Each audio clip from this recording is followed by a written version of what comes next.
Hello, അങ്ങനെ ഒരു കമ്പനിയുടെയും staff അല്ലാത്ത ഞാൻ ഇന്നൊരു സ്റ്റാഫ് പാർട്ടിക്ക് പോവാണ്. വേറെ ആരുടെയല്ല, എൻ്റെ സ്വന്തം കിട്ടുവിൻ്റെ സ്റ്റാഫ് പാർട്ടിക്കാണ് ഞാൻ പോകുന്നത്. വീട്ടിൽ ചുമ്മാ ചൊറിയും കുത്തിക്കൊണ്ടിരിക്കണം എന്നെ കണ്ടപ്പോൾ ഏട്ടൻ പറഞ്ഞു നീയും കൂടെ പോന്നു. പക്ഷെ സത്യം പറഞ്ഞാൽ മനസ്സില്ല മനസ്സോടെയാണ് ഞാൻ പോകുന്നത്. കാരണം ഈ കൂട്ടത്തിൽ എനിക്ക് എൻ്റെ കിട്ടുവിനെ അറിയാം, വേറെ 2 ആൾക്കാരെ അറിയാം. പിന്നെ മലയാളീസ് അങ്ങനെ ഇല്ലാത്തത് കൊണ്ട് നമുക്ക് ഒരു സാധനം ഉണ്ടാവുമല്ലോ. തീരെ മടിയായിട്ടാണ് ഞാൻ പോയിട്ടുണ്ടായിരുന്നത്.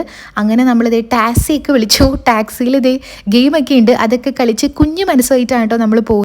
ഈ സാധനം ഞാനിതുവരെ കണ്ടുപിടിച്ചിട്ടുണ്ടായിരുന്നില്ല. ദോണ്ടേ അവനാണ് ഈ സാധനം എനിക്ക് കാണിച്ചു തന്നത്. അങ്ങനെ ഗെയിമൊക്കെ കളിച്ചതേ നമ്മൾ നമ്മുടെ ഡെസ്റ്റിനേഷനിലോട്ടേക്ക് എത്തിയിട്ടുണ്ട്.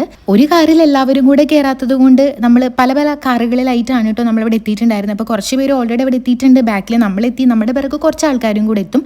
അങ്ങനെ എൻ്റെ ധാരണകളൊക്കെ മാറ്റിമറിച്ച് കുറേ നാളുകൾക്ക് ശേഷം ഞാൻ മനസ്സറിഞ്ഞ് എൻജോയ് ചെയ്ത ഒരു ദിവസമായിരുന്നു കേട്ടോ ഇത്. പാട്ടും ഡാൻസൊക്കെ ആയിട്ട് അടിപൊളിയായിരുന്നു.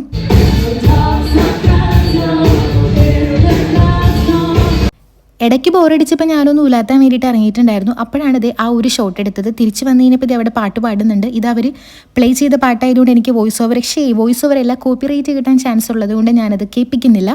അങ്ങനെ എന്തൊക്കെയോ ഫുഡ് ആരൊക്കെയോ ഓർഡർ ചെയ്തിട്ടുണ്ടായിരുന്നു. അതെല്ലാം കൂടെ കഴിച്ച് നിർവൃതി അടഞ്ഞ് അങ്ങനെ നമ്മളൊരു 1 മണിയൊക്കെ ആയപ്പോഴത്തേക്കും നമ്മളവിടെ നിന്ന് ഇറങ്ങിയിട്ടുണ്ടായിരുന്നു. കാരണം ഏട്ടന് നാളെ മോർണിംഗ് ഷിഫ്റ്റാണ്. ഇനിയും നമ്മളവിടെ നിന്ന് കഴിഞ്ഞാൽ ഏട്ടൻ നാളെ ജോലിക്ക് പോകാൻ വേണ്ടിയിട്ട് പറ്റില്ല.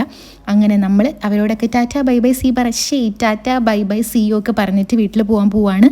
അപ്പോൾ നമുക്ക് അടുത്ത വീഡിയോയിൽ കാണാം. അടുത്ത സ്റ്റാഫ് പാർട്ടിക്ക് വേണ്ടിയിട്ട് ഞാൻ വെയിറ്റിംഗ് ആണ്. അപ്പോൾ ടാറ്റ.